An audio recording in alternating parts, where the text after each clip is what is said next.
Bonjour, bonjour et bienvenue dans cette nouvelle vidéo de topologie. Allez, on a fait tous les préliminaires un petit peu pénibles ou pas, on a vu plein de choses, et bien on va commencer à s'amuser avec des notions que moi je trouve très marrantes, l'intérieur, adhérence, ouvert, frontière, fermé, enfin bref. Donc voilà. Et donc voilà, j'ai coupé ce chapitre-là en deux parties pour pas que ça fasse des vidéos d'1 h 30. Et voilà, on va parler donc d'adhérence. Que c'est cool! Donc, qu'est-ce qu'on va voir dans cette vidéo? Je vais vous motiver un petit peu la notion d'adhérence, vous expliquer ce que c'est, la définition, des exemples, les propriétés, etc. Voilà, quel rapport avec les fermés, avec les suites, et puis les points isolés, les points d'accumulation. Enfin, en gros, tout ce que vous voulez savoir sur l'adhérence, c'est dans cette vidéo. OK? Alors, allons-y tout de suite.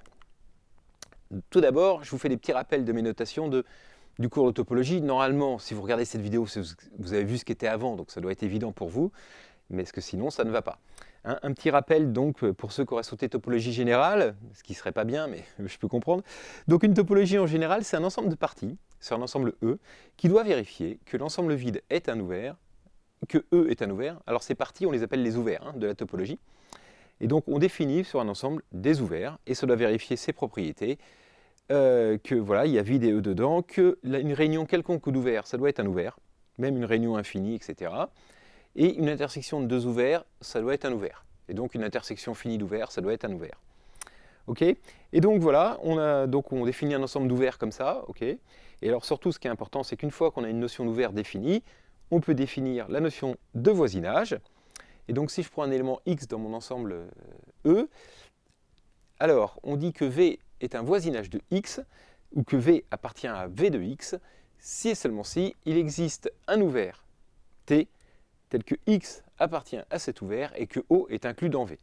Autrement dit, les voisinages de X, ce sont les parties qui contiennent un ouvert qui contient X.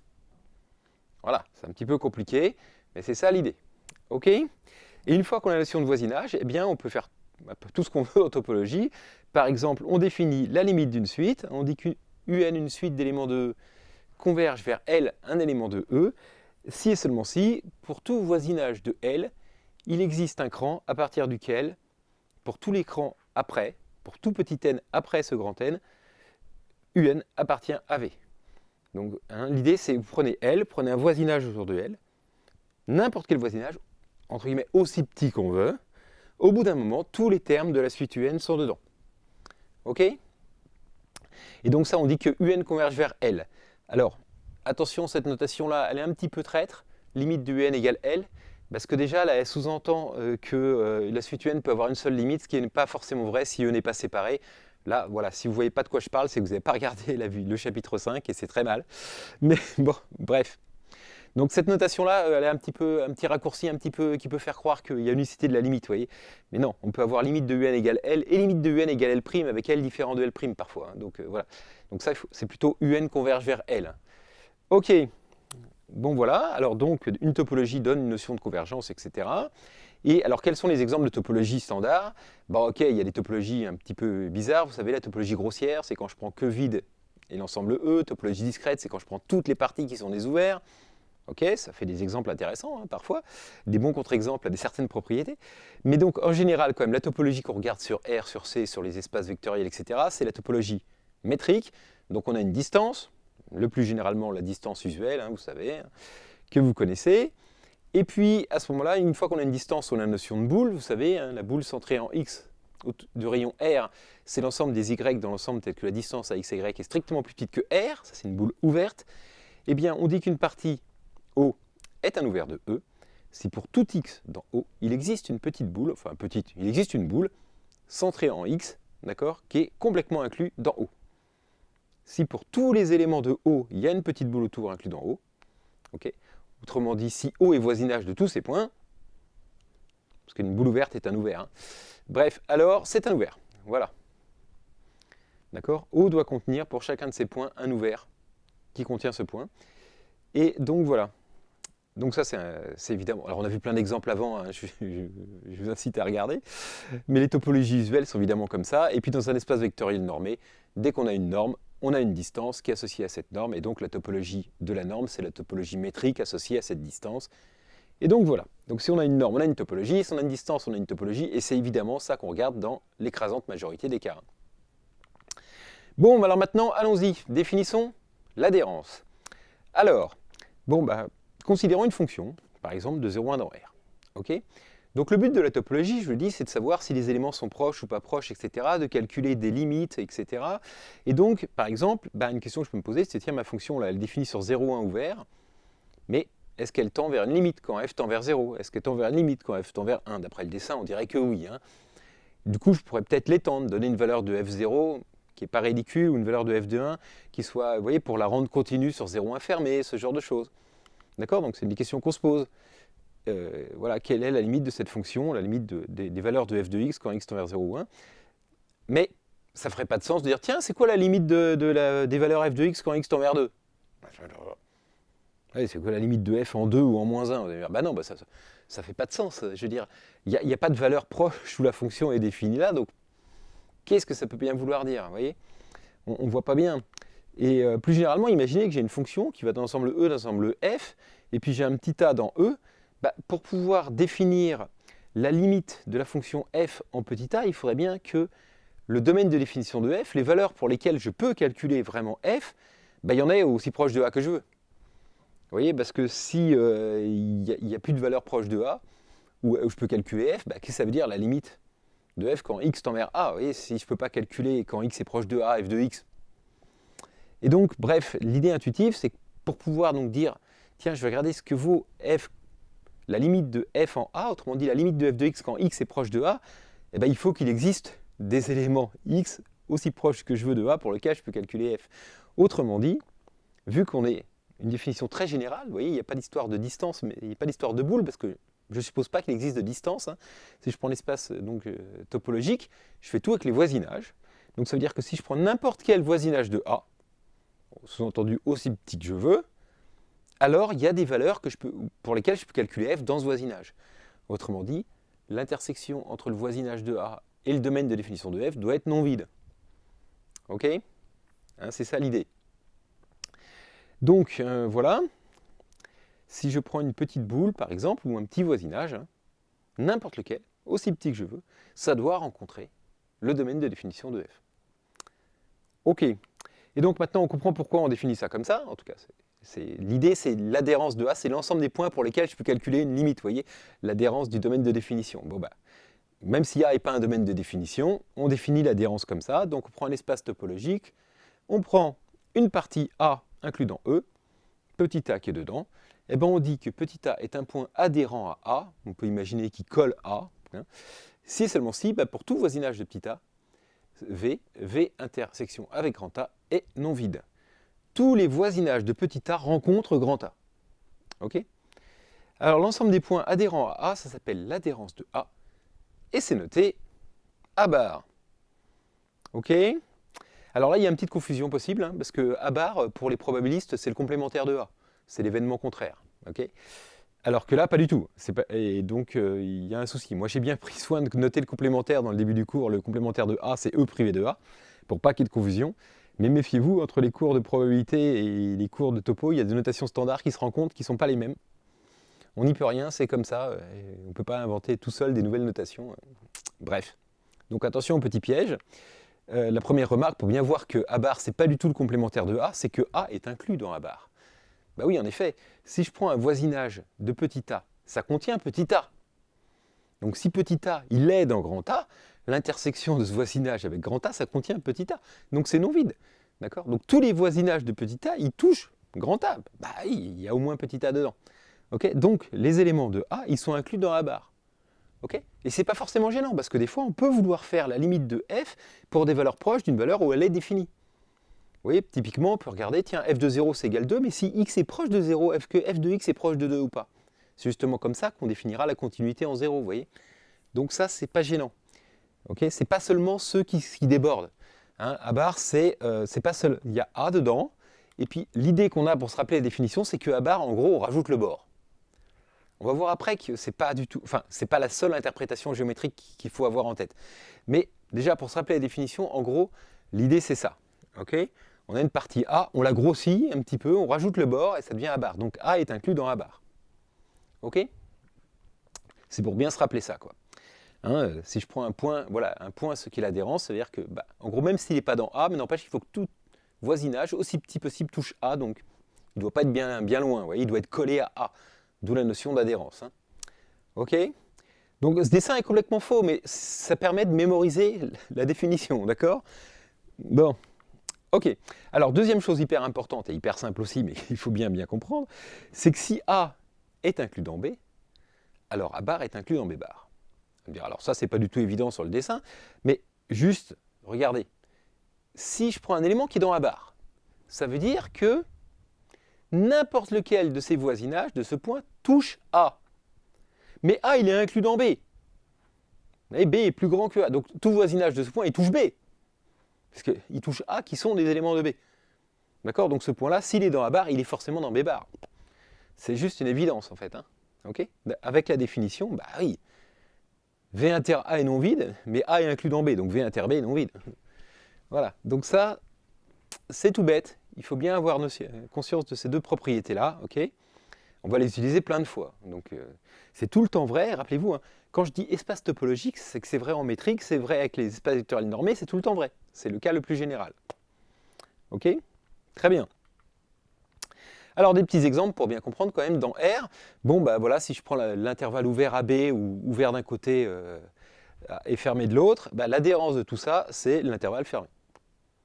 Vous voyez, hein, les éléments qui rencontrent l'intervalle AB, quelle que soit la boule ouverte autour d'eux qui rencontrent AB, bah, voilà, ça rajoute A, ça rajoute B. Okay?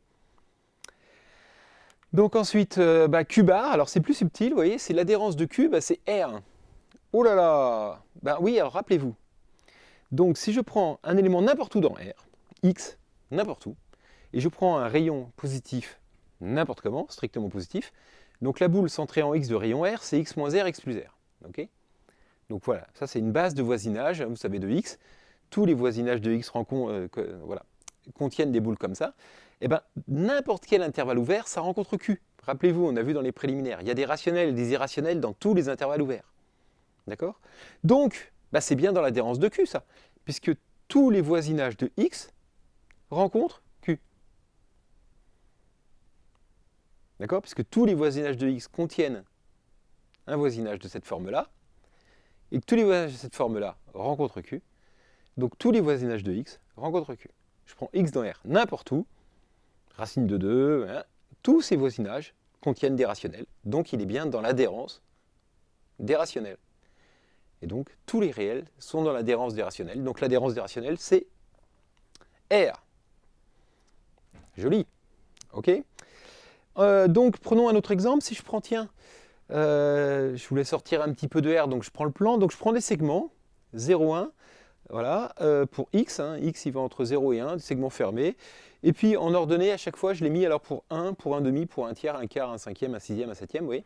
Et donc je prends l'ensemble infini de ces segments là, d'ordonnée 1 sur n et d'abscisse entre 0 et 1, et demande quelle est l'adhérence de tout ça. Vous voyez? Et ben bon, alors on peut réfléchir un petit peu, hein, mais l'adhérence de tout ça, ben, c'est A, déjà ça contient A, et on rajoute en fait le segment ici d'abscisse 0. Hein, parce que si on y réfléchit bien, bah, si je prends un point là sur ce segment d'abscisse 0, je prends une petite boule autour, ça va rencontrer tous les segments qui sont là. Vous voyez? Donc les points sur l'axe sont bien adhérents à l'ensemble des segments qui sont ici. Ok? Par contre, si je prends strictement en dessous, là je ne peux pas. Sur un nombre strictement négatif, il existe une petite boule inclue dans les strictement négatifs, donc ça ne va pas rencontrer A. Vous voyez? Donc ça ne va pas plus bas. L'idée, c'est vraiment, vous voyez, on rajoute le bord, quoi. Et donc, voilà, cet exemple illustre un peu ce que je voulais dire là, c'est que on a une partie un peu comme ça, hop, à barre, ça rajoute le bord. Quand ça s'accumule d'un côté, vous voyez, quand ça se tasse, ça rajoute un petit peu ça. Mais l'histoire de Q, c'est pas du tout pareil. Vous voyez, il n'y a pas vraiment Q est inclus dans R, il n'y a pas vraiment de bord de Q à rajouter, quoi. Donc l'image, elle est piégeuse, et donc il faut se penser que l'adhérence, ça fait deux trucs. Ça peut faire ça, mais ça peut aussi faire ça. C'est-à-dire, imaginez un point où il y a plein de petits points un peu partout, tous un petit peu séparés les uns des autres, mais tous hyper proches. Enfin, oui, il y en a partout, quoi. En gros, ça fourmille dans tous les sens. Et du coup, l'adhérence, ça remplit les trous, quoi. C'est ce qui se passe avec Q et R. Vous voyez. Donc, une partie qui est bien sympa, toute remplie, bah, ça rajoute le bord. Et une partie avec plein de petits trous partout. Enfin, vous voyez, ça peut devenir comme ça. Okay, une partie comme ça s'appelle une partie dense, hein, mais bon, c'est le chapitre d'après, n'allons pas trop vite. Ok, donc voilà, il faut avoir deux images en tête. Hein. L'adhérence, c'est pas seulement le bord, c'est aussi, vous voyez, ça peut aussi faire ça, quoi. Ok. Alors, un petit exercice déjà pour s'entraîner. Donc, je vous incite évidemment à le chercher avant d'aller regarder les corrections. Hein. Sinon, ça ne sert à rien. Donc, soit R mu de la distance habituelle, hein, distance de x à y égale valeur absolue de x moins y, le truc normal. Et on prend A une partie bornée non vide de R, okay, une partie majorée et minorée. Donc, il existe une borne inf et une borne sub, d'après les propriétés de R que vous connaissez. Et bien, montrer que inf de A et sub de A, ils sont dans A bar. Voilà. Okay, donc pour un intervalle, en gros, hein, je l'ai déjà dit, mais on ne l'a pas démontré. Là, maintenant, vous allez pouvoir le démontrer. Et même si ce n'est pas un intervalle, montrez ça. Quoi. Voilà, voilà. Alors, maintenant, allons-y. Première propriété, déjà. A est infermé si et seulement si il est égal à son adhérence. Voilà un résultat qui est rigolo. Essayez de le faire. Je veux dire, quand j'ai enseigné ça en cours avec mes étudiants, je leur ai dit, allez-y, au boulot. Trouvez une démonstration. Vous connaissez la définition de A bar, connaissez la définition d'infermé, complémentaire d'un ouvert. Allez-y, cherchez. Et c'est important, je pense, d'essayer. Donc mettez sur pause et faites-le. Allez, maintenant j'y vais. Hop. Donc supposons que A est infermé. Il faut bien commencer par un sens. Et je vais essayer de montrer que A égale à bar. Ok. Donc prenons un élément x qui n'est pas dans A. Donc par définition, si A est fermé, le complémentaire de A est un ouvert. C'est la définition. Donc je prends x, il est là. D'accord. Il est dans un ouvert. Et qu'est-ce que ça veut dire que je suis dans un ouvert? Ça veut dire en fait qu'il existe un voisinage V, d'accord, de x qui est complètement inclus dans le complémentaire de A. Hein, ou voilà, d'ailleurs, je pourrais prendre même le complémentaire de A en lui tout seul, c'est un ouvert qui contient A, donc c'est un voisinage de x. Bon, voilà. Ok, donc prenons ce voisinage-là, j'ai pris un petit voisinage V, j'aurais pu prendre le gros, mais on s'en moque. Donc il existe un voisinage de x qui est inclus dans le complémentaire, mais du coup, ce voisinage intersecté avec A, il est vide. Bah oui, il est inclus dans le complémentaire. Et donc x n'est pas dans l'adhérence de A, puisqu'il existe un voisinage de x qui ne touche pas A. Ok? Et donc, je viens de démontrer que si x n'est pas dans A, x n'est pas dans A bar, lorsque A est fermé. Donc par contraposé, si x est dans A bar, x est dans A. Et donc là, je viens de démontrer que A bar est inclus dans A. Mais rappelez-vous, on a vu que pour n'importe quelle partie d'un espace topologique quelconque, A est toujours inclus dans A bar. C'est la première propriété qu'on a vue. Donc dans ce cas-là, A bar est inclus dans A, donc A égale A bar. Voilà. C'était pas très dur dans ce sens-là. Alors attaquons maintenant dans l'autre sens. Supposons donc que A égale A bar. Et on veut montrer que A est fermé. Alors, pareil, je vais démontrer que le complémentaire de A est ouvert. Et donc je prends un x, un élément qui est dans le complémentaire de A. Ok? Donc pourquoi pas? Donc, si A égale A bar, vu que x n'est pas dans A, x n'est pas dans A bar. C'est les mêmes par définition. Donc si x n'est pas dans A bar, ça veut dire qu'il existe un voisinage de x qui ne rencontre pas A. Il existe V, un voisinage de x, tel que V inter A est égal à l'ensemble vide. Ok? Normal, quoi. Et donc, ça veut dire, et ce voisinage V, du coup, il est inclus dans le complémentaire de A. Ok? Donc, le complémentaire de A est un voisinage de X, dit autrement. Et donc, le voisinage de A est un voisinage de tous ces points. Donc, d'après ce qu'on a vu dans le chapitre 5, le complémentaire de A est un ouvert. Donc, A est infermé.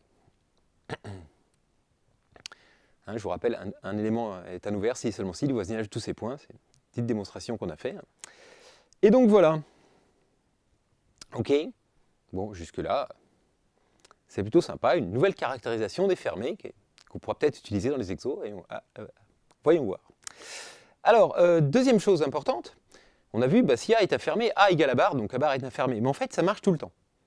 C'est-à-dire que A bar est toujours infermé pour n'importe quelle partie, même si ce n'était pas infermé au début. Et comment on va démontrer ça? En fait, c'est tout bête, c'est parce que dans un espace topologique, donc on est toujours en toute généralité, si je prends une partie A de E, A bar bar est égal à A bar. voyez? Donc ça, c'est ça la propriété. Oui, un A barbare, oui, c'est cela, oui. Donc, alors, démontrons ce truc-là. Donc on a déjà vu que pour tout A dans E, A bar était inclus dans A barbare. Hein, a priori, oui, A barbare, c'est l'adhérence de A bar. Je ne sais pas que c'est la même chose que A bar pour le moment, donc il faut bien que je le démontre. Mais on sait que pour toute partie, elle est contenue dans son adhérence, donc A bar, il est inclus dans A barbare. Il suffit de démontrer l'inclusion inverse. Donc prenons un élément X qui est dans A barbare, donc dans l'adhérence de A bar. Ça veut dire que si je prends un voisinage quelconque de X, il doit rencontrer A bar. Vous voyez? Il existe un voisinage que je peux supposer ouvert V de X, tel que V est inclus dans W. Ça c'est toujours vrai, puisque je vous rappelle qu'un voisinage c'est quelque chose qui contient un ouvert qui contient X. D'accord? Et ce V, il touche A bar.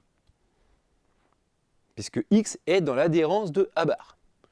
Donc je prends un voisinage W de X, il touche A bar, okay, mais il contient aussi un voisinage ouvert autour de X, qui touche A bar aussi, puisque c'est un voisinage aussi, tous les voisinages de X touchent A bar. Hein. Ok? Donc voilà, donc j'ai pris un voisinage ouvert de X, il rencontre A bar, okay, bah donc il existe un élément qui est dans V et dans A bar. Je l'appelle Y, parce que là, pourquoi pas. Mais alors, comme V est ouvert, V c'est un voisinage de Y. D'accord? C'est un voisinage de tous ces points. Parce que V, j'ai pris un ouvert. Okay, et Y, il est dans A bar. C'est la définition. Donc s'il est dans A bar, c'est que tous ces voisinages rencontrent A, cette fois. Donc, V inter A est non vide.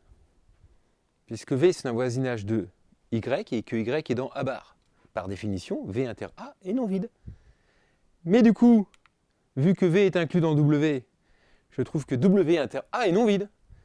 Et donc j'ai dit, tiens, si je prends X qui est dans A barbare, pour n'importe quel voisinage de X, W inter A est non vide. Donc autrement dit, mon élément X, il était dans A bar. Et donc j'ai bien démontré que A barbare est inclus dans A bar. Et donc, l'égalité, A barbare égale A bar. D'accord? Et donc, bah, du coup, comme c'est, je vous rappelle l'exercice d'avant, A égale A bar, ça veut dire que A est fermé. A barbare égale A bar, ça veut dire que A bar est fermé. Tout le temps. Voilà. Alors maintenant, autre caractérisation sympathique, donc, pour n'importe quel élément, A bar est fermé, mais mieux que ça, en fait, pour n'importe quelle partie de E, A bar, c'est le plus petit fermé qui contient A. Alors qu'est-ce que ça veut dire le plus petit fermé qui contient A? Il faut bien comprendre, c'est-à-dire que si je prends un autre fermé qui contient A bar est inclus dedans. Vous voyez, c'est ça l'idée, hein, c'est l'élément minimal au sens de l'inclusion. Okay, alors, bah déjà, A bar est un fermé qui contient A, parce que A bar est un fermé, maintenant je le sais, et il contient A. Donc bon, voilà, ça va. Et maintenant prenons F, un autre fermé qui contient A. Et bah, je vais montrer que A bar est inclus dans F. Vous voyez, que c'est vraiment le plus petit fermé possible, qui est dans tous les fermés qui contiennent A, quoi. Alors, bon, bah, si A est inclus dans F, d'après ce qu'on a vu au début, A bar est inclus dans F bar. Mais si F est un fermé, F bar, c'est F. Bah, donc A bar est inclus dans F, voilà. Je prends un autre fermé, A bar est inclus dedans. C'est tout bête, hein, mais encore faut-il le démontrer. Ok? Et donc, par contre, il faut se méfier de l'idée, hein, toujours pareil, c'est que, ok, on se dit, bah A, voilà, on rajoute, c'est le plus petit fermé qui contient A, c'est la fermeture de A quelque part. Vous voyez, il n'y a pas ce mot fermeture, justement, parce qu'on appelle ça l'adhérence. Mais si je prends A, il y a plein de fermés qui le contiennent. Le plus petit fermé qui contient A, l'intersection de tous les fermés qui contiennent A, j'aurais pu le définir comme ça aussi, hein, et bah du coup, c'est A bar. Mais par contre, il faut se méfier parce que ça peut être beaucoup plus grand. Rappelez-vous, hein, on a vu que Q bar, c'était R. D'accord? Et donc R, c'est beaucoup plus grand que Q. Donc l'adhérence de A, ça peut vraiment beaucoup grossir A quand même. Hein. Voilà, il faut penser à ça, quoi. Ok? Mais voilà, une autre définition possible qu'on aurait pu dire, hein, c'est l'adhérence, c'est l'intersection de tous les fermés qui contiennent A, par exemple. Bref. Ok. Voilà. Donc l'adhérence, bien compris, hein, c'est voilà, ceux qui sont collés à A, et en fait c'est forcément un fermé, et c'est le plus petit fermé qui contient l'ensemble de départ. Ok? Allez, allons-y maintenant un petit peu, regardons ce qui se passe dans un espace métrique si on prend des boules. Je prends une boule ouverte, de centre C de rayon R. Bon, bah vous savez que la boule fermée de centre C de rayon R, c'est un fermé. Une boule ouverte, c'est un ouvert, une boule fermée, c'est un fermé, hein, ça on l'a déjà vu. Du coup, c'est un fermé qui contient ça. Et j'ai pas l'impression qu'il va y avoir beaucoup de fermés strictement inclus dans lui qui vont contenir ça. J'ai l'impression que ça a l'air d'être le plus petit fermé qui contient la boule ouverte, la boule fermée, vous voyez. Et donc, c'est une question qui n'est pas stupide, c'est, tiens, est-ce que l'adhérence de la boule ouverte, c'est la boule fermée? Est-ce que ça a l'air vrai quand même? Mais pas de bol, la réponse est non. Alors, l'exemple le plus simple, le plus visuel que j'ai trouvé, mais en fait j'aurais pu prendre même dans R, ça aurait suffi, mais voilà, pour que ce soit un peu plus joli, j'ai pris dans le plan. Je prends Z2, donc les points à coordonnées entières dans le plan. Vous allez me dire pourquoi pas. Menu de la distance induite par la distance usuelle sur le plan, hein, d'accord? Donc voilà, la topologie induite classique, hein, comme on l'a déjà vu dans le chapitre 6, bon, bref. Donc une boule, comme vous le savez, de Z2, c'est l'intersection d'une boule de R2, du plan, avec Z2. Et bien si je prends la boule de centre, donc l'origine est de rayon 1, voilà, dans Z2, c'est l'intersection avec Z2 de cette boule-là, dans R, mais il n'y a que, du coup, il n'y a que O dedans, puisque de distance strictement plus petit que 1, je n'ai pas les points qui sont là. Ok? Donc ça, c'est juste O. Ok? Et ça, c'est un fermé hein, de Z2, hein, je veux dire, parce que c'est l'intersection d'une boule fermée de centre 1,5, par exemple, avec Z2, donc ça, c'est bien un fermé, donc c'est égal à son adhérence. Ok? D'accord? Donc l'adhérence de la boule ouverte, c'est juste elle-même, d'accord? C'est O. Et par contre, si je prends la boule fermée de centre O de rayon 1, du coup, ça contient les 4 points qui sont là, hein, c'est fait pour. Vous voyez? Parce que là, ils sont à distance inférieure ou égale à 1, il y a d'autres points. Et donc, je vois que la boule fermée, du coup, elle est bien plus grande que l'adhérence, parce que l'adhérence, c'était juste O, et la boule fermée, c'est tout ça. Ok? Donc, voilà, il faut se méfier, hein, c'est toujours pareil. Les boules, c'est pas toujours tout rempli et tout ça, enfin bref. Donc, c'est ça le petit piège. Ok. Par contre, maintenant, tiens, là, c'est un bon exercice. C'est pas très simple, hein, il faut faire preuve d'imagination, mais essayez de chercher pourquoi, dans un espace vectoriel normé, c'est vrai. Donc, cette fois, je ne mets plus dans un espace métrique général, dans le plan, je mets non, la métrique, elle vient d'une norme. Okay? Et bien là, c'est vrai. L'adhérence de la boule ouverte, c'est la boule fermée. L'idée, c'est qu'il n'y a pas de trou dans l'espace vectoriel. Vous voyez, on peut. Hein, et chercher un petit peu, vous savez, c'est pas inintéressant. Ok, alors comment on peut démontrer ça? Donc nous, ce qu'on sait déjà, c'est que la boule ouverte est inclue dans la boule fermée, que la boule fermée est un fermé, donc l'adhérence de la boule ouverte, c'est inclus dans la boule fermée. Puisque je vous rappelle que l'adhérence, par définition, enfin pas par définition, mais c'est une propriété, c'est le plus petit fermé qui contient la boule ouverte. D'accord? Donc tout fermé qui contient la boule ouverte contient l'adhérence. Donc la boule fermée contient l'adhérence. Okay. Donc il faut montrer l'inclusion dans l'autre sens. Il faut prendre un élément de la boule fermée et montrer qu'il est dans l'adhérence de la boule ouverte. C'est-à-dire que tout voisinage de ce point rencontre la boule ouverte. Okay? Alors faisons un petit dessin. Je prends un point donc, de la boule fermée. Alors, dans les points de la boule fermée, il y a ceux qui sont dans la boule ouverte. Ok, ceux-là, ils sont dans l'adhérence de la boule ouverte. Ceux-là, il n'y a pas de problème. Et il y a ceux qui ne sont pas dans la boule ouverte. Donc, c'est ceux-là qui posent problème. Il faut que je démontre qu'ils sont dans l'adhérence de la boule ouverte. Donc, je prends X qui est dans la boule fermée, qui n'est pas dans la boule ouverte. Donc, autrement dit, tel que la distance de X à C est égale à R. Hein, parce que la définition, ça c'est inférieur ou égal à R, ça c'est strictement plus petit que R. Donc, ceux qui restent, c'est ceux où c'est égal à R. Ok, donc je prends un point X là-dessus. Norme de x moins c est égale à petit r. Il faut que je démontre que tous les voisinages de x, autrement dit toutes les boules ouvertes autour de x, rencontrent la boule ouverte. Bon, intuitivement, ça se voit tout de suite. Oui, c'est évident. Oui, mais quand c'est évident, ça se démontre. C'est ce que je dis tout le temps. Il n'y a pas que moi qui dis ça. Et là, comment on le démontre? Comment on trouve un point? Vous voyez, je prends une boule ouverte, une petite boule ouverte autour de x. Comment je trouve que ça touche la... Vous voyez, une petite boule de centre grand R là, autour de X, comment je démontre que ça touche la boule ouverte de centre C de rayon R? Tout le monde dit, c'est évident, ça se voit. Mais oui, mais d'accord, mais comment ça se prouve? Et c'est là que c'est pas évident. Vous voyez? On voit bien qu'il y a des points là-dedans, mais comment on en trouve un? Alors l'astuce, donc c'est là, il faut y penser, hein, et c'est une astuce qui est vachement utile dans les espaces vectoriels, hein, c'est que du coup on peut faire des combinaisons linéaires des deux vecteurs x et c, vous savez. Si je fais par exemple x plus c sur 2, j'obtiens le milieu, mais le milieu il n'est peut-être pas dedans.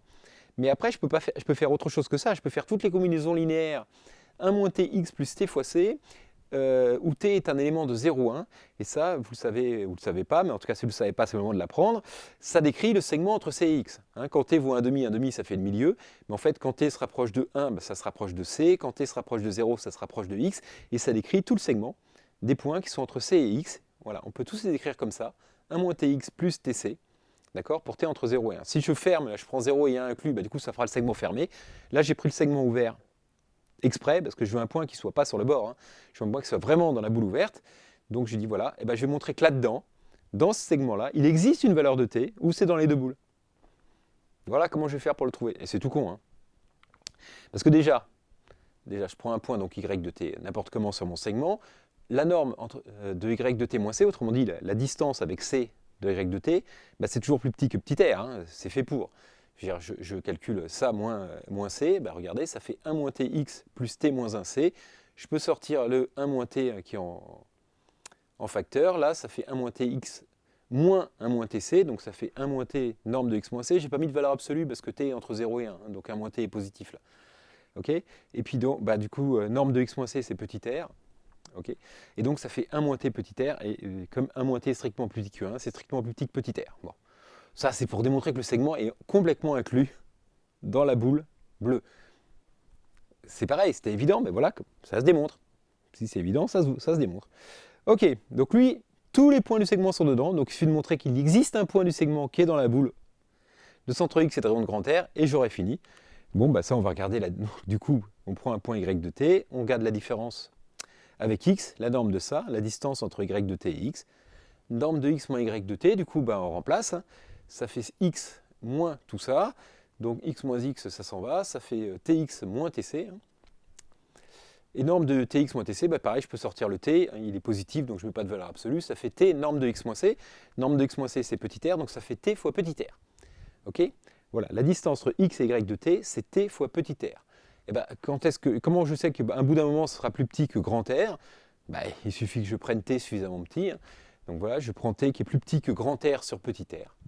Et quand je multiplie par petit r, ben, j'obtiens quelque chose ici, une norme qui est strictement plus petite que grand R. Et donc y de t, il sera bien dans la boule de centre x et de rayon R, et dans la boule de centre c et de rayon petit r. Et donc il existe bien un point d'intersection. Et donc, mon point x, il est bien dans l'adhérence de la boule ouverte. Et donc la boule fermée, c'est l'adhérence de la boule ouverte. Voilà, voilà. Donc c'est sympathique. Dans les espaces vectoriels, l'idée, c'est que ça se passe quand même moins mal que dans les espaces métriques, quoi. Visuellement, ça ressemble plus à ce qu'on imaginait. Ok.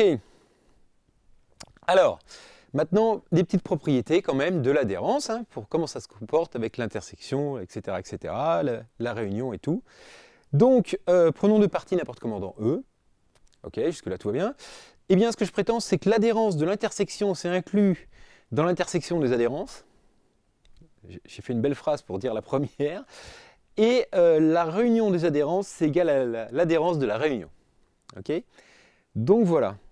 Et donc ça c'est un peu traite parce qu'il n'y a pas égalité dans les deux cas. Et donc là, il faut se rappeler. Est-ce que ça marche pour l'intersection? Est-ce que ça marche pour la réunion, etc. Donc c'est bien d'avoir des petits dessins en tête, hein, pour voir. Ok, bon alors tout de suite, on va déjà faire la preuve de ces petites choses-là. Alors, le plus simple, bah, c'est déjà si je prends A bar inter B bar. A bar c'est un fermé, B bar c'est un fermé, l'intersection de fermé c'est un fermé. Même l'intersection quelconque de fermé est un fermé, mais donc de 2 c'en est un. Donc A bar inter B bar c'est un fermé. Bon, ça contient A inter B, bah oui, A bar il contient A, B bar il contient B. D'accord? Donc ça contient A inter B. Ceux qui sont à la fois dans A et dans B, ils sont à la fois dans A bar et dans B bar. Mais du coup, un fermé qui contient un ensemble, ça contient l'adhérence de cet ensemble. Toujours, vous savez, parce que l'adhérence, c'est le plus petit fermé qui contient l'ensemble du départ. Donc, A bar inter B bar, il contient A inter B, le tout bar. Voilà, donc ça fait la première inégalité. Ok ? Maintenant, si je prends A bar union B bar, donc c'est un fermé aussi, la réunion de deux fermés, c'est un fermé, ça contient aussi A union B, puisque A est inclus dans A bar et B est inclus dans B bar. Ok ? Donc, par le même raisonnement, bah, du coup, ça contient l'adhérence de A union B. Donc l'adhérence de A union B est inclus, d'accord, dans A bar union B bar. C'est le même raisonnement pour les deux inclusions. Il y a un sens qui est facile. Okay, hein, l'adhérence de l'union ou l'adhérence de l'intersection, c'est inclus dans l'intersection des adhérences ou dans l'union des adhérences. C'est fastoche, c'est parce que l'adhérence, c'est le plus petit fermé qui contient. Ok. Bon, dans l'autre sens maintenant, pourquoi ça marche? Est-ce que A bar union B bar est inclus dans A union B le tout bar? Alors, allons-y. Déjà, A est inclus dans A union B. Donc son adhérence, rappelez-vous la deuxième propriété qu'on a vue au début, si un ensemble est inclus dans un autre, son adhérence est inclue dans l'adhérence de l'autre. Donc A bar est inclus dans A union B bar. Mais B aussi est inclus dans A union B, donc B bar aussi est inclus dans A union B bar. Bah, du coup, si j'ai deux ensembles qui sont inclus dans un même, leur réunion aussi est inclus dans celui-là. Et donc A bar union B bar est inclus dans A union B, le tout bar. Voilà. C'est tout bête, hein, ok? Et ça démontre donc ses propriétés. Ah, alors bonne question. Est-ce qu'on peut avoir un exemple pour lequel ça ne marche pas? Parce qu'on ne l'a pas démontré, mais est-ce que c'est vraiment c'est faux? Parce que si on réfléchit un petit peu visuellement avec ce qu'on a vu avant, vous voyez, si je prends donc un ensemble A, un ensemble B qui se coupe, là, A inter B, là en jaune, bon, eh ben, moi j'ai l'impression que si je prends l'adhérence de A coupée avec l'adhérence de B, ouais, je rajoute le bord, bah, j'ai l'impression que ça fait l'adhérence de A inter B quand même. Sur mon dessin, ça a l'air vrai. D'où qu'un dessin, ce n'est pas une preuve. Et ce n'est pas parce que dans certains cas, ça va être vrai que c'est tout le temps vrai. Donc l'idée, c'est plutôt d'essayer d'imaginer un dessin où ça ne va pas marcher. Comment c'est possible, vous voyez, que l'adhérence de A inter B, ce ne soit pas pareil que l'intersection des adhérences? Alors, une astuce très simple, en fait, c'est de faire que si A et B ne se touchent pas, si A et B est vide, l'adhérence de vide, c'est vide. Donc est-ce qu'on ne peut pas trouver A et B qui ne se touchent pas, mais telles que leurs adhérences se touchent? Vous voyez, l'idée, c'est de trouver A et B hyper proches, mais A et B, ils ne se touchent pas. Mais quand je rajoute le bord, bim, là, ils se touchent. Est-ce qu'on peut faire ça? Dans R, par exemple. Bah, une fois qu'on a l'idée, pas hyper dur, hein. Je prends deux intervalles, 0,1 ouvert en 1 et 1,2 ouvert en 1 aussi. Donc, ils ne se touchent pas, mais ils sont quand même super proches. Bah, du coup, A inter B, c'est vide, donc l'adhérence de A inter B, c'est vide. Et puis, A bar inter B bar, bah, du coup, il y a 1. Pourquoi? Parce que A bar c'est 0,1 fermé et B bar c'est 1,2 fermé. L'intersection des deux, il y a 1, il y a quelque chose dedans. Donc vous voyez, on a bien ça qui est strictement inclus dans ça. On n'a pas l'égalité pour l'intersection. Ok? Voilà, voilà, voilà. Prenons un autre exemple. Notre exemple un peu plus bizarre, vous voyez, où si je prends A égale Q et B égale les irrationnels, R privé de Q, alors bah, l'intersection des deux c'est vide. Jusque-là, vous allez me dire, bah oui, d'accord. Et il n'y a pas de nombre, c'est à la fois rationnel et irrationnel. Pour quand A bar c'est R et B bar c'est R aussi. Donc A bar inter B bar c'est R. Donc vous voyez, c'est pas forcément un tout petit peu plus grand A bar inter B bar. Là, je peux difficilement faire un plus gros écart. A inter B c'est vide et A bar inter B bar c'est tout l'ensemble. Donc ça peut vraiment y avoir une grosse différence entre les deux ensembles. Il ne faut pas se dire, oh c'est presque pareil, hein. Non, non, pas du tout. L'adhérence de A inter B et l'intersection des adhérences, c'est pas du tout la même chose. Enfin, ça peut être très très différent. Okay, donc voilà, on se méfie, on ne se fait pas avoir. Okay, ça marche pour la réunion, ça ne marche pas pour l'intersection. Évidemment, là où c'est le souk, c'est qu'on va voir plus tard que pour l'intérieur, c'est le contraire. Donc c'est là où c'est un petit peu problématique pour se rappeler des formules. Okay, alors, maintenant, passons à adhérence et les suites. On a déjà vu qu'il y avait des rapports entre les fermés et les suites. Vous vous rappelez? Un ensemble était un fermé, on a démontré ça. Si pour toute suite UN qui converge dans l'ensemble E, la limite L était dans le fermé. Vous voyez, alors, je dis ça n'importe comment. Donc, on a vu qu'un fermé F, il vérifie la propriété suivante, que si je prenais une suite UN d'éléments de F qui convergeait dans E, alors elle convergeait dans F. Je l'ai dit un peu mieux là. Donc, il y a un rapport entre fermé et suite. Bah, du coup, est-ce qu'il y a un rapport entre adhérence et suite? Ça, c'est logique, puisque c'est le plus petit fermé qui contient. Et donc, la réponse est oui, et je vous le dis tout de suite. Hein, si je prends donc un espace topologique quelconque et une partie A de E, okay, alors, si je prends une suite UN d'éléments de A qui convergent vers quelque chose, d'accord, un élément X de E, bon, bah, si limite de UN, c'est X, si UN converge vers X, alors X est dans A bar. OK? Toujours pareil, hein, cette notation limite de n égale x, faites attention parce que la limite de n n'est pas forcément unique parce que je suis dans un espace topologique quelconque, je ne suis pas dans un espace métrique. Okay, mais donc c'est vrai dans l'espace métrique, et bien évidemment, qui sont plus simples, qui sont un cas particulier. Okay, mais ça, c'est tout le temps vrai. Si une suite converge vers x, une suite d'éléments de A converge vers x, alors x est dans A bar. Ok? Et puis la preuve est super facile en fait, hein. Faites-le vous-même, hein. Mettez sur pause, écrivez-le, c'est juste la définition de A bar. Hein. Je veux dire, si UN converge vers X, ça veut dire pour tout voisinage de X, hop, j'ai dessiné un voisinage de X, au bout d'un moment, tous les termes de la suite sont dedans. Mais donc, au bout d'un moment, il existe au moins un terme de la suite qui est dedans. C'est même pas besoin de ça, quoi. Hein, je pourrais dire, je sais que tous les termes à partir d'un certain rang sont dans ce voisinage, mais juste, donc, il existe au moins un terme de la suite dans le voisinage. Du coup, le voisinage intersecté avec A, c'est non vide, hein, ça contient UN. Parce que UN, c'est une suite d'éléments de A. Donc X appartient à A bar. Vous voyez, donc c'est vraiment tout bête. Hein. OK. Et là où, c'est évidemment ce qu'on a envie, pour savoir comment caractériser l'adhérence, ce serait plutôt l'inverse. Si je prends un élément dans l'adhérence, est-ce qu'il existe forcément une suite d'éléments de A qui convergent vers lui? D'accord? Et ça, la réponse est non. Dire, si, c'est pas ce qui est marqué là. Alors, la réponse est oui pour un espace métrique, mais non en général d'un espace topologique. Il y a un contre-exemple qui arrive après pour les fous furieux.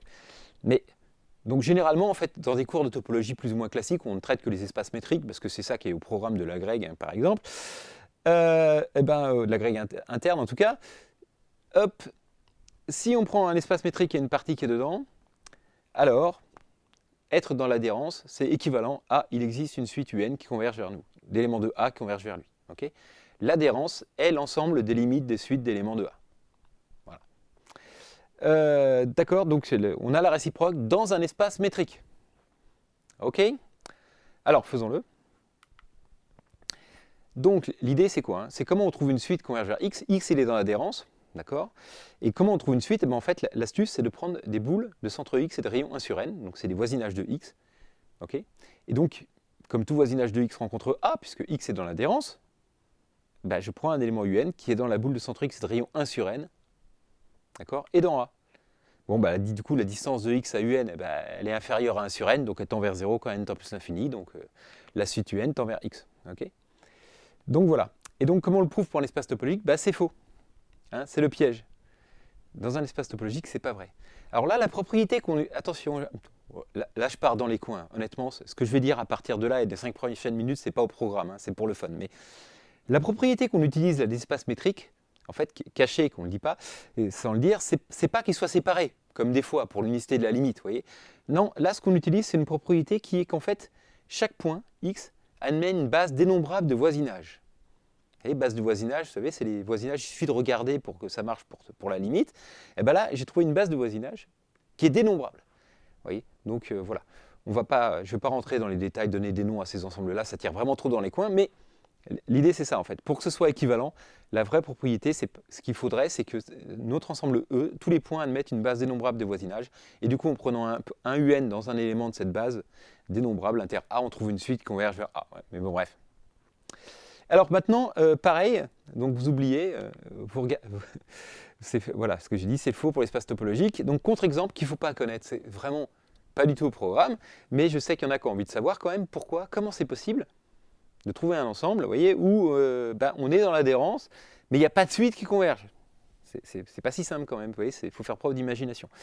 Alors, donc il faut prendre une topologie vraiment bizarre.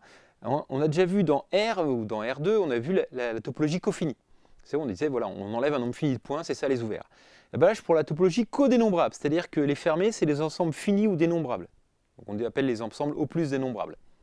Okay, donc, les complémentaires des ensembles O plus dénombrables, ça fait des ouverts. Alors, c'est facile de démontrer que l'intersection de deux trucs comme ça, c'est une intersection de deux trucs comme ça. Ouais, parce que la réunion de deux ensembles O plus dénombrables et O plus dénombrables, bref, l'intersection quelconque d'ensembles O plus dénombrables et O plus dénombrables, donc la réunion des ouverts est un ouvert. C'est tout con. Ok, donc c'est facile de vérifier que ça marche bien, que ça fait bien une topologie. Donc une topologie un petit peu bizarre. Et maintenant, regardons, qu'est-ce qui se passe avec cette topologie? Si je prends une suite UN qui converge vers L pour cette topologie, alors qu'est-ce que ça veut dire? Ça veut dire qu'elle doit être constante à L, égale à L à partir d'un certain rang. Comme pour la topologie discrète. Alors ça c'est bizarre, hein. Pourquoi? Parce que en fait, regardez bien, comme les voisinages de L, je peux enlever un nombre dénombrable de termes. Donc imaginez que j'ai une suite UN qui tend vers L, mais qui n'est jamais égale à L. Okay, et quand je prends voisinage de L, le complémentaire des termes de cette suite. Je peux enlever un nombre dénombrable de points. Les termes de la suite UN, ils sont dénombrables. Donc il existe un voisinage qui ne contient pas de termes de la suite. Donc cette suite-là ne converge pas vers L. Vous voyez, n'importe quelle suite qui, de façon intuitive, dans R, converge vers L sans être égale à L, dans cette topologie-là, elle ne converge pas vers L. Ok? Vacherie, hein? Le seul point que je ne peux pas enlever pour garder un voisinage de L, c'est L. Donc si la suite UN elle est égale à L à partir d'un certain rang, alors là, dans n'importe quel voisinage de L, elle est dedans. et donc elle converge vers L. Ok? Donc voilà, donc il faut que ma suite pour converger vers L, elle ait eu une infinité de termes qui soit égale à L à partir d'un certain moment, hein, d'accord? Donc voilà. Ok. Donc, en fait, voilà, pour que ça converge vers L, c'est comme la topologie discrète. Donc c'est étonnant parce qu'on n'a pas pris beaucoup d'ouverts, on a pris peu d'ouverts, c'est pas une topologie séparée. Vous voyez bien que deux ouverts ils se rencontrent tout le temps dans cette topologie-là. Parce qu'il y a un nombre non dénombrable de points. Donc si j'enlève un nombre dénombrable dans chaque, l'intersection, il en reste. Donc on a à la fois une topologie où il n'y a pas beaucoup d'ouverts, donc c'est pas séparé, mais à la fois les suites se comportent comme si tout le monde était un ouvert. C'est-à-dire que les seules suites qui convergent sont les suites constantes au bout d'un certain rang. C'est ça l'astuce, il fallait y penser. Hein. Donc, du coup maintenant, je prends 0.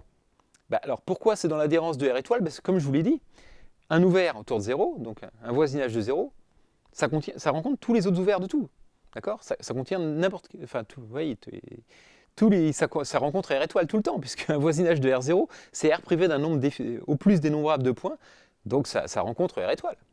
Je veux dire, R étoile, il a une infinité non dénombrable de points, donc tout voisinage de 0 rencontre R étoile. Donc 0 est bien dans l'adhérence de R étoile. D'accord? Mes ouverts, ils sont tous gigantesques. Hein.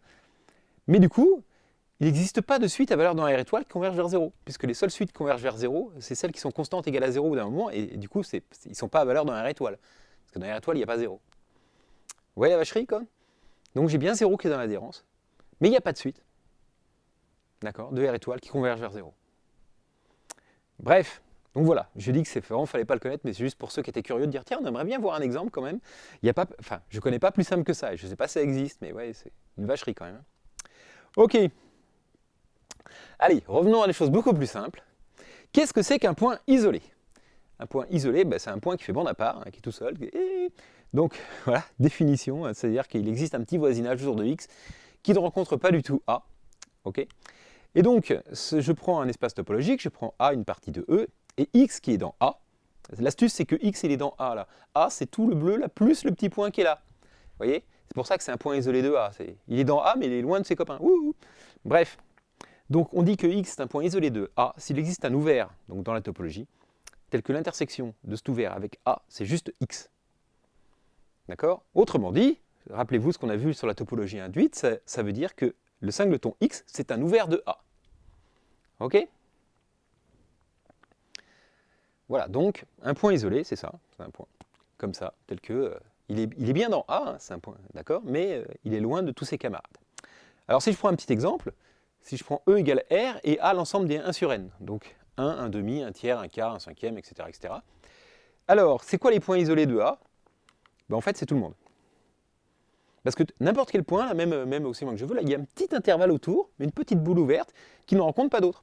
D'accord? En prenant le rayon assez petit, je peux tous les séparer les uns des autres. Donc c'est tous des ouverts de A, hein, pour la topologie induite, et donc tous les points de A sont isolés. Donc ça peut arriver.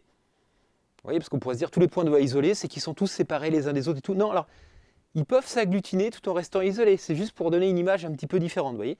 Là, tous les points de A sont isolés. Ok?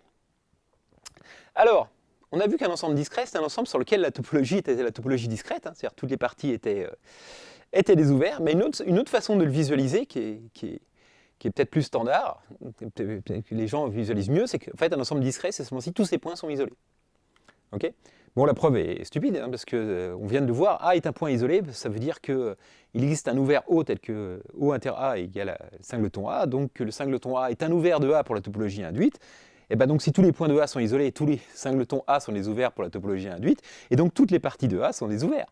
D'accord? Et puis c'est des équivalences à chaque fois, hein, donc, voilà. Donc c'est une autre façon de le dire, toujours pareil, c'est des ensembles discrets, là, c'est assez rigolo, Z par exemple dans R. Hein, bon. Bref. Et donc voilà, la topologie induite sur A, c'est la topologie discrète. Ok. Alors maintenant, le contraire entre guillemets des points isolés, c'est les points d'accumulation. Alors qu'est-ce que c'est qu'un point d'accumulation?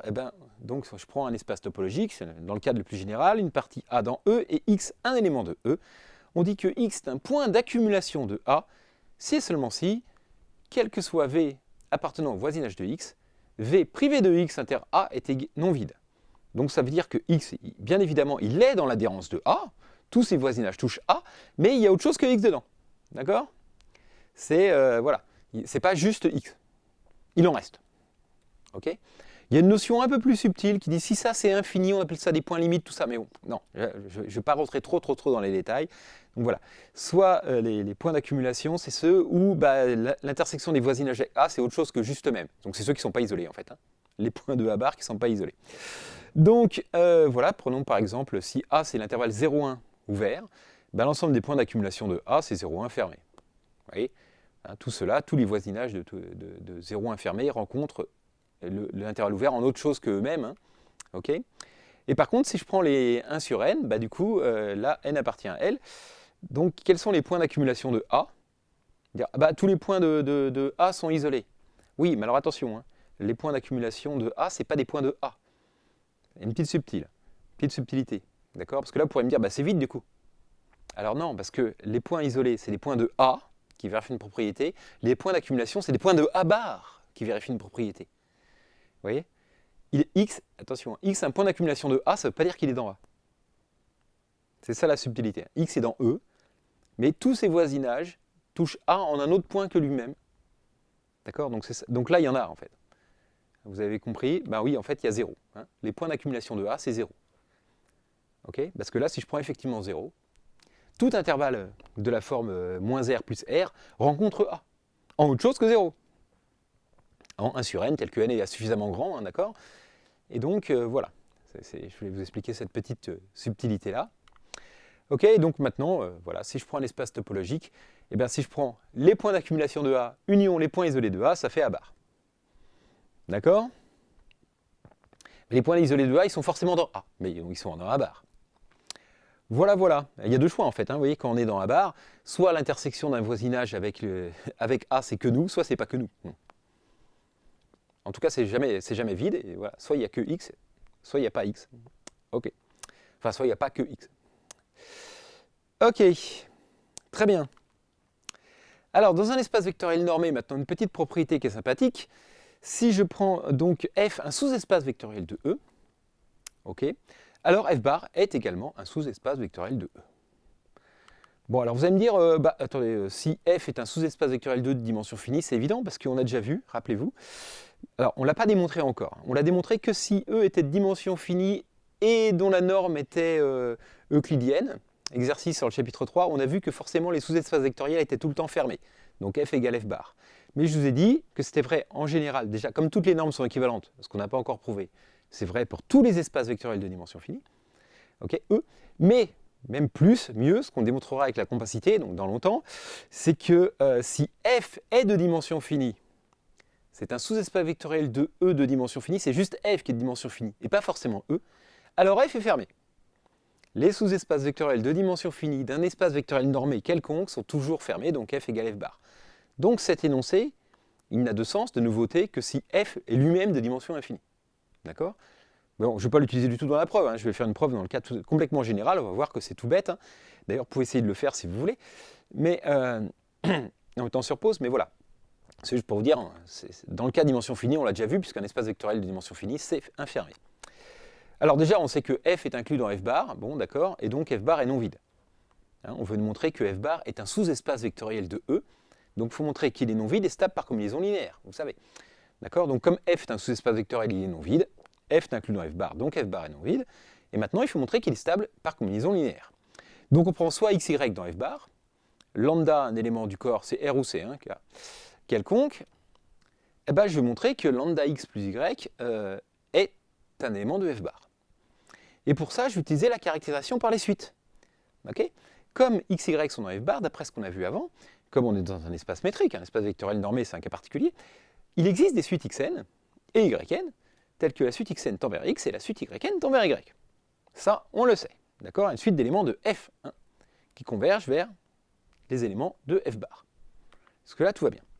Mais du coup, ce que je veux démontrer là, c'est que lambda xn plus yn, il tend vers lambda x plus y. Alors si j'avais déjà démontré la continuité des opérations des espaces vectoriels normés, ce serait bon, mais là je ne l'ai pas encore fait, du coup je le redémontre dans ce cas particulier-là. Donc, alors on fait un petit exercice pas très dur, une égalité triangulaire, ça c'est plus petit que la norme du premier plus la norme du deuxième. Alors j'ai pris les lambda x, xn moins lambda x en facteur, donc ça fait valeur absolue ou module de lambda si on est lancé, norme de xn moins ax, plus norme de yn moins y. D'accord? J'ai changé l'ordre des termes, j'ai mis lambda en facteur et j'ai fait l'inégalité triangulaire, plus la propriété de linéarité de la norme. Et j'obtiens ce truc-là. Mais donc, dire que limite de xn c'est x, ça veut dire que ça tend vers 0, quand n tend plus l'infini. Dire que la limite de yn c'est y, ça veut dire que ça tend vers 0, quand n tend plus l'infini. D'accord? Et bien là, c'est une suite réelle. Un nombre fois une suite réelle plus une suite réelle. Celle-là tend vers 0, celle-là tend vers 0, celle-là tend vers 0. Donc, ça veut dire que ça tend vers 0, c'est-à-dire que la suite lambda xn plus yn, sa limite, c'est lambda x plus y. Ok? Or, ça, c'est des éléments de f, puisque f est un sous-espace vectoriel. D'accord? Donc, j'obtiens une suite d'éléments de f qui convergent vers lambda x plus y. Ben donc, d'après la caractérisation qu'on a vue avant, lambda x plus y, et donc dans f bar. Et donc, f bar est stable par combinaison linéaire. Donc, c'est un sous-espace vectoriel. Et voilà! Ok, mais qui peut être plus grand que f. On a du mal à visualiser. En dimension infinie, f bar peut être plus grand que f. Ok. Alors, un petit exercice, allez, pour s'amuser aussi. Donc, soit E un espace métrique et A une partie de E, pour tout réel R strictement positif, je définis VR de A, un espèce de voisinage de A, de taille qui déborde de R en gros, vous voyez, c'est l'ensemble des éléments de E, tels que la distance de x à grand A, alors ça je vous rappelle, c'est l'inf des distances de petit x à petit a pour A dans grand A. La distance de x à l'ensemble grand A est plus petite que R. Vous voyez, donc c'est une espèce de boule comme ça autour de A de rayon R, j'essaie de faire un dessin pour visualiser un peu, tous les points dont la distance avec grand A est plus petite que petit r. Ok? Et bien montrer que VR de A c'est un OVR de E, et montrer que A bar c'est l'intersection de tous les VR de A pour R strictement positif. Ok? Voilà, voilà. Bon, bah, faut montrer que A bar est toujours inclus dans les VR. Bah, bref, je vous laisse faire. Ok. Allez, c'est tout pour cette vidéo pour l'intérieur, pour l'adhérence. Justement, après, on va voir la même chose, enfin, dans l'autre sens, pour l'intérieur, la frontière et d'autres exercices, etc. etc. Donc voilà, je vous incite fortement à aller voir la suite si ça vous a plu, et même si ça ne vous a pas plu, parce que de toute façon, il faut aller voir la suite. Ok, et je vous dis à bientôt. Ciao, ciao. Hop, petite scène post-crédit, je remercie infiniment tous ceux qui me soutiennent sur Tipeee. Voilà, la liste est longue. Là, j'ai rajouté des petites couleurs. Alors, je vais vous expliquer un petit peu parce que je me suis rendu compte que j'ai appliqué un algorithme. Vous voyez, parce que je suis un matheux, donc c'est pas du tout au hasard l'ordre dans lequel sont donnés les noms et tout ça. Les gens que j'ai choisis parmi les tipeurs et tout.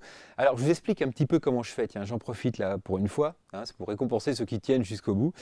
Alors, l'astuce. Donc déjà, pour faire partie de cette liste, il faut être dans la catégorie ceux qui donnent 5 € par mois. D'accord? Donc les dons ponctuels, a priori, ça ne marche pas. Il y a une exception, là, Julien, parce que Julien, il a donné 200 € d'un coup. Du coup, il a son nom qui arrive dans la liste, là, quand même. Bon, faut quand même pas exagérer. Voilà, il y a quand même, même moi, je mets des exceptions à mes propres règles. Mais sinon, il faut donner 5 € par mois pendant au moins 2 mois. Enfin, faut, soit en cours, hein, ça fait 2 mois qu'on donne, soit on a donné pendant plus de 2 mois 5 € par mois pour entrer dans cette liste-là. Ok? Ensuite, le classement de cette liste, en fait, c'est ceux dont le total le plus important. Voilà, les deux premiers, les deux fous furieux, là, Michael ou Miraël, je ne sais pas comment on dit, et Albin Egas, ils donnent 50 € par mois depuis 1 an, donc ça fait 600 à eux deux, enfin 600 chacun, donc c'est les deux qui sont en tête, là. Voilà, et donc ça c'est l'ordre, d'accord, de la somme totale qu'ils m'ont donnée, qui fait l'ordre dans lequel ils apparaissent dans ça. Et puis je me suis dit c'était pas cool parce qu'il y en a aussi qui donnent des petites sommes mais depuis hyper longtemps, et moi je trouve ça aussi hyper méritoire, donc j'ai décidé de mettre en bleu ceux qui donnent depuis hyper longtemps. Alors, c'est complètement arbitraire, j'ai fixé à 2 ans, parce que sinon il y a beaucoup de couleurs. Si je mettais à 1 an, il y avait presque la moitié qui était en couleur, on ne voyait plus rien. Donc, tous ceux qui sont en bleu, là, je les remercie, mais vraiment super infiniment, ça fait 2 ans qu'ils donnent. Plus de 24 mois qui donnent plus que 5 € par mois. Okay, ou 5 € par mois, mais en tout cas, c'est supérieur ou égal. Et donc, voilà, donc, je voulais aussi les distinguer particulièrement. Et donc, voilà comment c'est fait. Alors, sachant que là, on est en mars 2023. Donc voilà, c'est pour ça que ça peut être amené à changer, à évoluer. Évidemment, à chaque fois que je tourne des vidéos, le classement est modifié. Hein, mais voilà, vous savez ce qu'il vous reste à faire si vous voulez apparaître en tête du truc. Bon, allez, bref, sur ce, voilà, je vous remercie d'avoir regardé cette vidéo. J'espère qu'elle vous a plu. Et puis, je vous dis à bientôt pour la suite. Hein. Ciao, ciao.